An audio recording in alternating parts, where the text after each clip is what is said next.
الرحمن السلام علیکم۔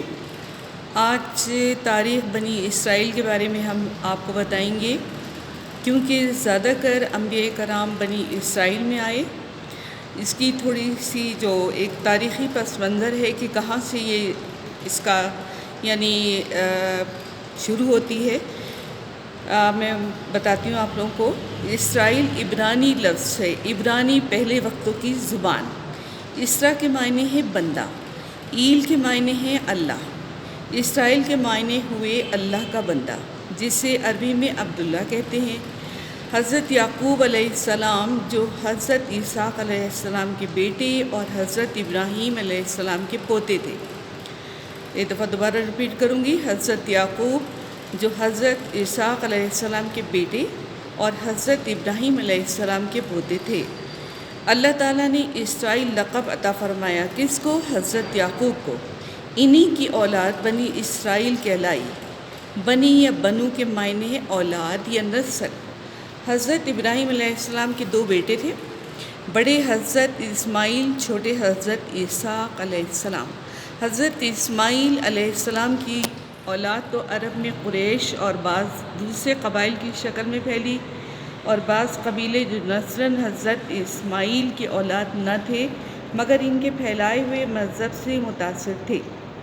ابھی بنی اسماعیل کا ذکر نہیں ہو رہا، صرف بنی اسرائیل کا ذکر ہو رہا ہے۔ وہ بھی اپنا سلسلہ یعنی بنی اسماعیل والے انہی سے جوڑ لیتے تھے۔ دوسری طرف حضرت اسحاق علیہ السلام کی اولاد شام و فلسطین کے علاقے میں پھیلی، جن میں کافی ایک انبیاء آتے ہیں۔ اور پھر حضرت یعقوب علیہ السلام کی اولاد بنی اسرائیل میں سے تھے، مگر قرآن نے سب کے نام نہیں گنوائے، یعنی تقریباً 27 نبیوں کے یا پیغمبروں کے نام ہمیں قرآن میں ملتے ہیں۔ جو دوسری نسلوں کے لوگ بھی انہی کے مذہب میں داخل ہوتے رہے، وہ بھی بنی اسرائیل ہی کہلائے۔ اب حضرت ابراہیم علیہ السلام نے بنی اسرائیل کے لیے کیا دعا کی اور اللہ تعالیٰ نے کیا جواب دیا؟ جب سورۃ بقرہ میں ہے کہ جب ابراہیم علیہ السلام کو اس کے رب نے چند باتوں میں آزمایا، بہت آزمائشیں تھیں، یعنی آپ لوگوں نے سنی بھی ہوں گی، بیٹے کو ذبح کرنے کا، آگ میں جلنے کا، اس کے علاوہ اور بھی، تو وہ سب میں پورا اترا۔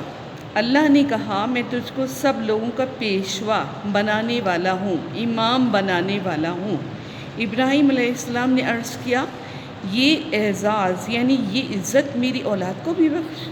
اللہ تعالیٰ نے فرمایا میرا وعدہ ظالموں کے لیے نہیں ہوگا، کیونکہ خود حضرت ابراہیم علیہ السلام کا تعلق بھی بنی اسرائیل سے تھا، اور وہ بہت زیادہ اللہ تعالیٰ کی چہیتی تو تھی، لیکن نافرمانیوں کے سبب اللہ تعالیٰ نے اسے پھر اس کو اتار دیا۔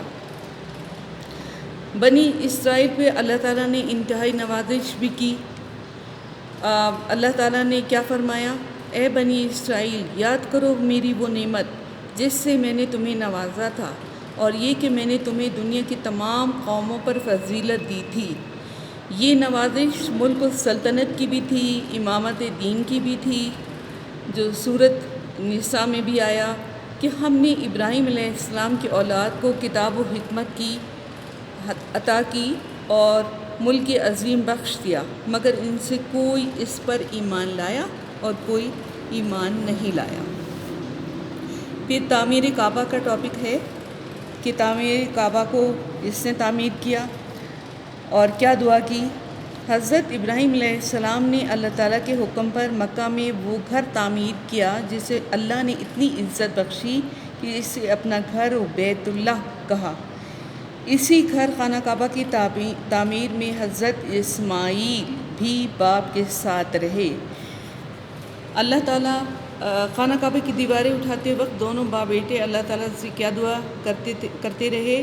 اے ہمارے رب، ہم سے خدمت قبول فرما، بے شک تو سننے والا ہے، جاننے والا ہے۔ اے رب، ہم دونوں کو اپنا فرما بردار بنا اور ہماری نسل سے ایک ایسی امت اٹھا جو تیری فرما بردار ہو۔ یاد رہے کہ حضرت ابراہیم علیہ السلام موجود تھے اور ان کے بیٹے حضرت اسماعیل علیہ السلام۔ پھر کیا ہے؟ کہ انہوں نے آگے بھی یہی دعا کی حضرت ابراہیم علیہ السلام نے اپنے بیٹے کے لیے کہ اے رب انہی لوگوں میں خود انہی کی قوم سے ایک ایسا رسول اٹھا جو انہیں تیری آیات سنائے، ان کو کتاب و حکمت کی تعلیم دے، ان کی زندگیاں سنوارے۔ تو بڑا مقدر حکیم ہے، یعنی بہت طاقتور حکیم ہے۔ یہ کس کی دعا تھی؟ حضرت ابراہیم علیہ السلام کی حضرت اسماعیل علیہ السلام کے حق میں۔ اب جو اللہ تعالیٰ نے بنی اسرائیل پہ انعامات کیے تھے، احسانات کیے تھے، وہ تھوڑے سے یہاں پر بیان ہوئے ہیں، اور سوال بھی آتا ہے کہ بنی اسرائیل پر اللہ تعالیٰ کے احسانات کیا تھے؟ تو اس میں ہے حضرت یوسف سے لے کر حضرت عیسیٰ علیہ السلام تک بے شمار انبیاء آئے۔ حضرت موسیٰ کے ذریعے فرعون مصر کی غلامی سے نجات دلائی گئی۔ جزیرہ نما سینا میں، یعنی سخت گرمی والا ایک طرح جزیرہ تھا، ابر کا سایہ، ابر کہتے ہیں بادل کا، 12 چشمے جاری کیے، من السلواتا کیے۔ من السلوا کیا تھا؟ ایک غذا تھی جو انہیں بغیر محنت کے اللہ تعالیٰ عطا کرتے تھے۔ بچھڑے کی پرستش، جیسے شرک انتہائی جرم کے بعد معافی دی گئی۔ حضرت داؤد علیہ السلام کے عہد میں لوہے کے استعمال کا طریقہ نبی کے ذریعے اللہ نے ان کو سکھایا۔ ان کے ہاتھ میں نرم ہو جایا کرتا تھا، اور جو چیز وہ بنانا چاہتے تھے بنا سکتے تھے۔ حضرت سلیمان علیہ السلام کو اللہ نے ہواؤں، جنوں، پرندوں، جانوروں پر حکومت بخشی، جس سے بنی اسرائیل کو بہت ترقی ملی۔ یہ وہ انعامات تھے جو یہاں پر تھوڑے بہت بیان ہوئے ہیں، اور اللہ تعالیٰ نے اس قوم کو، یعنی بنی اسرائیل کو، تمام جو اس وقت کے مخلوق تھے، یعنی انسانوں میں یا جنوں میں، ان سب پہ فضیلت دی تھی۔ لیکن انہوں نے کیا کیا کہ انحراف کیا، انکار کیا، اور اللہ تعالیٰ کی نافرمانی میں حد سے زیادہ بڑھتے رہے، اور یہاں تک کہ انہوں نے انبیاء کرام سے بدسلوکی کی، اور انہیں ان کا کہنا نہیں مانا، انہیں قتل تک کیا۔ آخر میں اللہ تعالیٰ کیا فرماتے ہیں؟ آخر نوبت یہاں تک، یہ بنی اسرائیل کے لیے ہے کہ آخر نوبت یہاں تک پہنچی کہ ذلت اور پستی ان پر مسلط ہو گئی۔ کس پر؟ بنی اسرائیل پر۔ کس کی طرف سے؟ اللہ تعالیٰ کی طرف سے، اور وہ اللہ کے غضب میں گھر گئے۔ یہ نتیجہ تھا اس کا کہ وہ اللہ کی آیات سے کفر کرنے لگے، پیغمبروں کو ناحق قتل کرنے لگے، اور شرک میں مبتلا ہوتے رہے۔ پھر کیا ہوتا تھا کہ اللہ تعالیٰ سے معافی مانگتے تھے، پھر اللہ تعالیٰ ان کو معاف بھی کر دیا کرتا تھا۔ یہ ایک سلسلہ کافی سالوں تک، صدیوں تک چلتا رہا۔ ہیکل سلیمانی کی تباہی۔ ہیکل سلیمانی ایک بہت بڑی عبادت گاہ تھی، کس کی تھی؟ یہودیوں کی تھی۔ اور پھر کیا ہوا تھا کہ اس کو کس طرح تباہی ہوئی، یہ سوال بھی آتا ہے۔ حضرت سلیمان علیہ السلام کے بعد پھر بنی اسرائیل دنیا پرستی میں پڑ گئے، اور آہستہ آہستہ شرک اور بد اخلاقیاں ان میں داخل ہو گئیں۔ حضرت الیاس علیہ السلام اور حضرت یسیع علیہ السلام نے ان کو سمجھانے کی بڑی کوشش کی، مگر بے سود۔ اللہ نے دوسری قوموں کو ان پر چڑھائی کرنے کی ترغیب دی۔ بے در پہ حملوں سے ان پر غلامی اور خواری کا عذاب ٹوٹ پڑا، اور 587 قبل مسیح میں بخت نصر نے ان پر زبردست حملہ کیا، یہودیوں کو تہ و بالا کر کے رکھ دیا، اور یروشلم اور ہیکل سلیمانی کو اللہ تعالیٰ نے تباہ برباد کر دیا۔ اب خدا کی ایک اور مہلت ان کو ملتی ہے، لیکن کیا ہے کہ بار بار یہ لوگ نافرمانی کرتے ہیں، تو اللہ تعالیٰ ان کو عذاب میں مبتلا بھی کرتا رہا۔ پھر اس ٹاپک کے بارے میں بھی آتا ہے کہ یہودیوں کی مکابی تحریک کیا تھی۔